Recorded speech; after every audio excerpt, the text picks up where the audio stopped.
on the exe file, that'll fire a hyperterminal for you. It'll work on Windows 7 and it'll work on Windows 8 and 8.1. But you have to get it off an existing copy of Windows XP. So. Or you can go purchase an emulator. Yeah. And or you can try some of the various freeware and shareware products that are out there. Yeah, but this emulator, you pay it just once and then you have it all the That's time. fine, but some of them, you know what, you end up paying for it and it doesn't work quite that well. So then you have to go to the next one, and then the next one. I just found it easier is to Yeah, but if you have a laptop, you must use, I don't know if they corrected that, you must use this PCI MCI card. Mhm. Otherwise, with USB sticks, it will not see them. Sometimes. I haven't ever had a problem with this. I have Windows 8.1 right now on my laptop. I have those files that I pulled off of an old copy of Windows XP, but I work on computers a lot at home, so.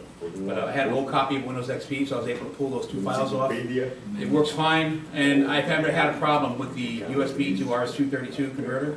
The first one I bought worked fine, and I've used it ever since. So it's kind of luck of the draw. I mean, I know people have had some issues with them and problems. I've heard of it, but I haven't had a problem yet. I'm sure maybe you have. I mean, you know, luck of the draw. I got the good one. You end up getting the bad one. You might go through 2 or 3 of them before you find a good one. But it's basically a matter of most people have problems hooking up properly. We have a procedure. When we take a break a little bit later, I'll actually get the procedure for running hyperterminal. There's a little cheat sheet there for getting it into the calibration mode. I'm not sure if that works with every, like programming 6100 and everything else. It might be a little bit different setup. But I think we have a generic setup on how to set up hyperterminal itself. So I'll get you guys a copy of that, and that way you guys have it. You can take it, leave it from there, and maybe you can use it. Like I said, if you come here this whole week, if you learn 5 new things, then you're ahead of the game. So hopefully we'll get there. Remind yourself for 5 Yeah, minutes. true. That's it. I mean, it's a net gain at the end of the day. If you go back to your place of business and you've got 5 new tools to use, then it's money well worth it. Again, it's always money well worth it when you're beating your head on a problem child for 2 hours, 3 hours, and suddenly something pops into your head to try and it works. If I can cut out those 2 or 3 hours of troubleshooting on site, you've saved time and money for your company. But again, as I said about the certificates, those are readily available, so if you guys need them, you can always request it from Distek. I just wanted to make sure, because we kind of went over that real quick yesterday with the USB 711 and the requirements. As far as the 2100, this is the TCS.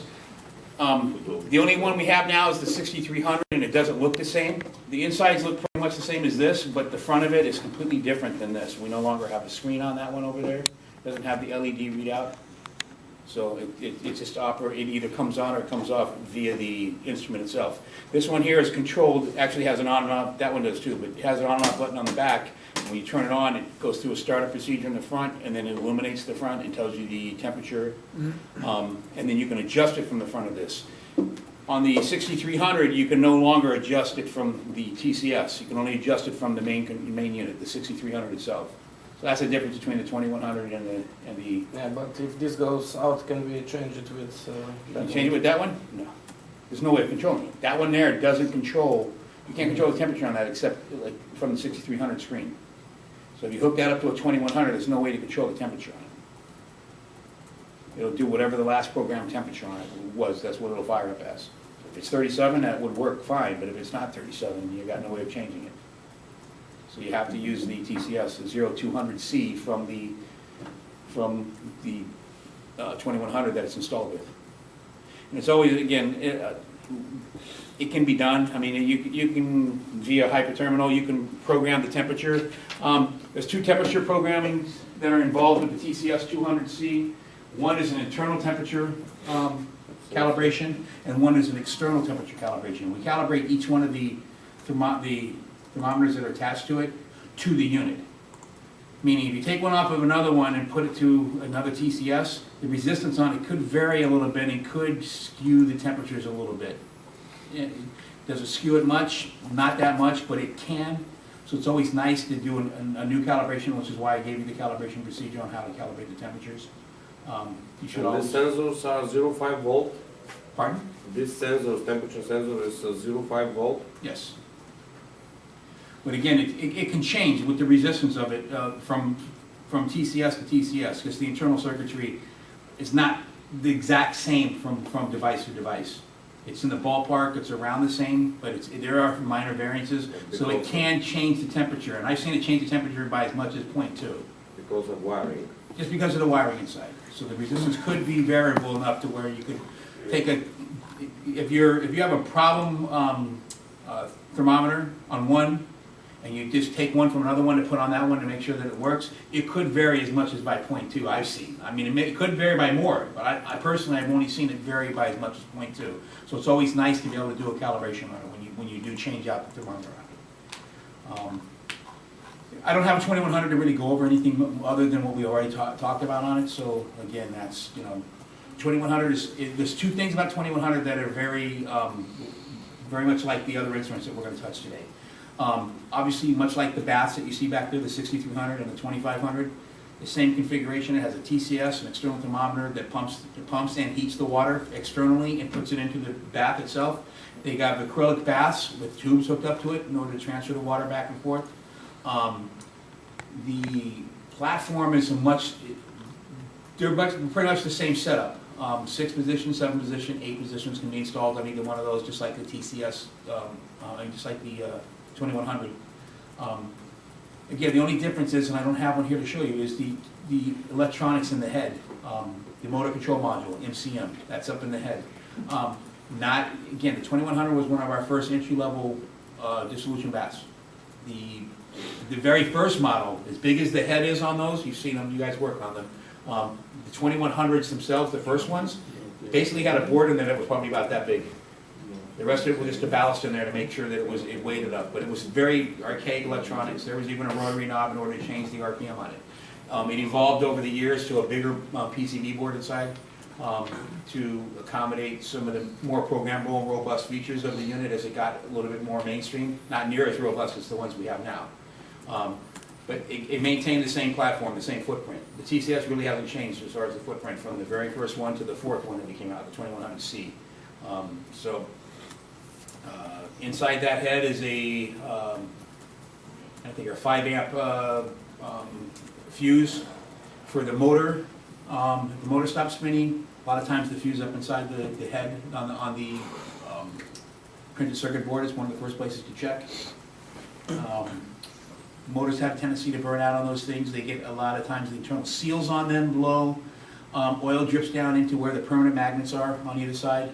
A lot of times you blow out. If you get a motor that's blowing a fuse consistently, either you need to change the motor or you could pull out the magnets on both sides of the motor at the bottom. I don't know if you guys have ever had the down to where you've seen the motor in the back of the 2100. There's 2 common flathead screwdriver compartments on both sides of it that you can screw off.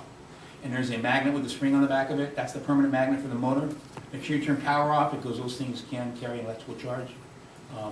Pull them out. A lot of times they might be coated with oil because that's the internal seal starting to blow. When the oil gets down inside there, it has a tendency to start blowing the fuse. So 2 things have to happen. You either have to blow it out with some compressed air and clean it a little bit, or change the motor. That's what is usually going to end up blowing the fuses on them. Trying to think of what else is really problematic with that.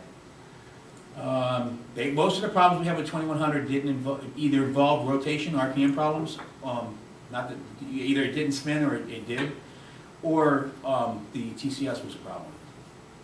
Everything else on it was pretty robust. That's why you still see them in use today. They're pretty good units. Take a look and keep on ticking. So they've been around for a while. I'll give you guys the manuals on them later today. So I'll put them on your USB key. That way you'll have the manuals. You can take them home with you. I don't know if you have them or have access to them. And we'll do a test later on in a week, just so I make sure you guys are qualified enough to get the certificate. It's an open book test. I'll give you the operation manual. You can take the test. It's a 10-question test. It's not that big a deal. Any other questions on the 2100 that I can try and answer? Anything specific to what you're working on? Have you any issues with them back home that you haven't been able to figure out? I don't know if they will decide to take auto samplers. Use one from Israel, and they will mount it to these units. To the 2100? Yeah. Like I said, with ours, we can interface ours auto samplers with 2100Cs. We can't with the Bs, the As, or just the plain 2100s. Electronically, it's not sophisticated or robust enough inside the boards. So I don't know. if, you can use it as a standalone auto sampler, Mhm. but you can't I don't know, electronically. I have serial numbers, but I don't know which model it is. Again, our auto samplers themselves, the 4300, can electronically control the 2100Cs. It has that capability, but the Bs and the As, it can't, because it doesn't have the 2100 itself doesn't have the sophisticated enough electronics to accommodate the 4300 controlling it. So it just can't do it. Our 4300 will only control 2100Cs, the 61s and 63s, 25s and 71s. You can't do the Bs or the A models of the 2100s. So, good luck with the auto samplers coming over. Any other questions on the 2100 that I might be able to answer? Yeah, I mean, I again, did not know we were going to cover 2100, and I don't know, even if I knew it, I don't know if I could have got my hands on one. Maybe I could have borrowed one from a lab that I'm friends with, but that's about it. But I could have probably bought one in. But right now, we're just going to have to talk about it. And it's much like mechanically the other ones. So, anyways, I want to do some hands-on on some of the units back here, just so you guys know what we're doing. As you indicated, you know, you're not even familiar with some of our hand tools. I want to make sure that everybody knows the height, the centering, everything else. And I can probably walk you through some of the different idiosyncrasies of each one of the apparatus.